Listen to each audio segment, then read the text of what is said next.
Hey everyone, it's Mike Andes with LandscapeBusinessCourse.com. Today we are at the Bellingham office, and this is kind of like my makeshift office where I get some space to sit. So just in the morning here, all the crew's headed out, but I wanted to go over our materials binder that we have talked about before. This is the one that goes out in the field. This is not like, we didn't create this, so it's not super nice or brand new or anything like that. You might have heard me talk about this in the podcast. We're going to talk about this a little bit this weekend at Landscape Summit. If you haven't signed up for the conference, make sure you do. It's online, it's virtual, so we can have people sign up right up until the end. So this is the materials reference binder. This is what our estimator takes to all appointments, in-person appointments with a client. And the goal of this is really to be able to leave that appointment knowing exactly what the customer wants and them not having to have a secondary meeting at a nursery, a supplier, having any sort of a second meeting at their house to go over what they want, different types of materials, etc. So project-based work, hardscaping, landscaping, softscaping, planting, all of those jobs must go through this binder. So when the estimator leaves the property, they know exactly what the customer wants. We kind of have it split into three different categories of landscape materials, hardscape materials, plants, and trees. So for example, if you're doing a planting job, there's no reason to wonder with the customer what type of plant they want.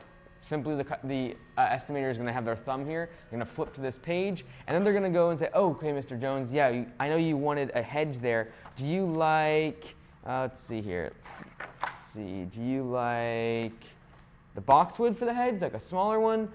Or do you like, oh, no, where'd it go? There it is, emerald green arborvitae.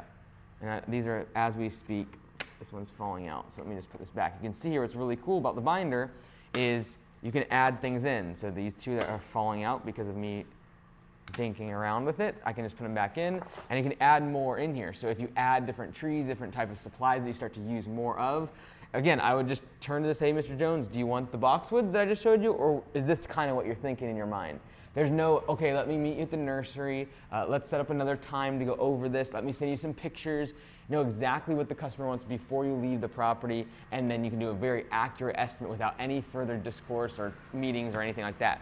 Very efficient, but more importantly, it allows you to standardize the type of materials that you do want to install. We do this for plants, we do this for all of our landscaping bulk supplies like soil, mulch, gravel. There's no reason to say, hey, we're going to install gravel, and them having no idea what you're talking about or sending pictures to them afterwards. You can simply be like, okay, so you're looking for, do you want cobbles, something like this? And so in this regard, we have a picture of the raw product. We also have pictures where we've actually installed these at houses locally where they can see the design, what we're kind of thinking in our mind, and what our common verbiage is in terms of cobbles, dry riverbed design. That's the kind of thing they're going to see in their estimate, but then they have a mental image based upon this picture. Instead of us having to do a sketch or a drawing, they can see the product, know what it's going to look like, and just say, yes, I like that. We do the same thing for hardscaping materials, right? Like blocks. There's no reason why you need to have 25 or 30 different types of blocks. If you can keep them in pictures, have a couple different types of designs that they can look at past projects and what the block sort of looks like, and say, yes, I like that. They choose it. You leave the project knowing exactly what they want. You know the pricing on the back end of these, so it reduces their guesswork.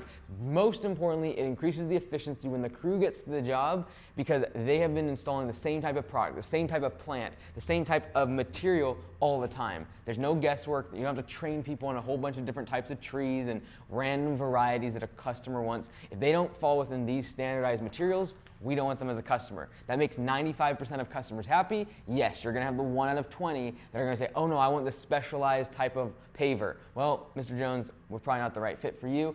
Or you just bump up the budgeted hours and the cost of that job so much so to account for the fact that you're going to be less efficient, you're going to have wasted material, and there's a good chance you might make a mistake, a lot higher chance of you making a mistake when you're installing materials, products, and plants that you rarely ever actually install. Hope that was helpful. Make sure you sign up for Landscape Summit. It's coming up here in the next couple days. We're going to go over this and how this ties into the overall strategy of simplifying your business. We'll see you then.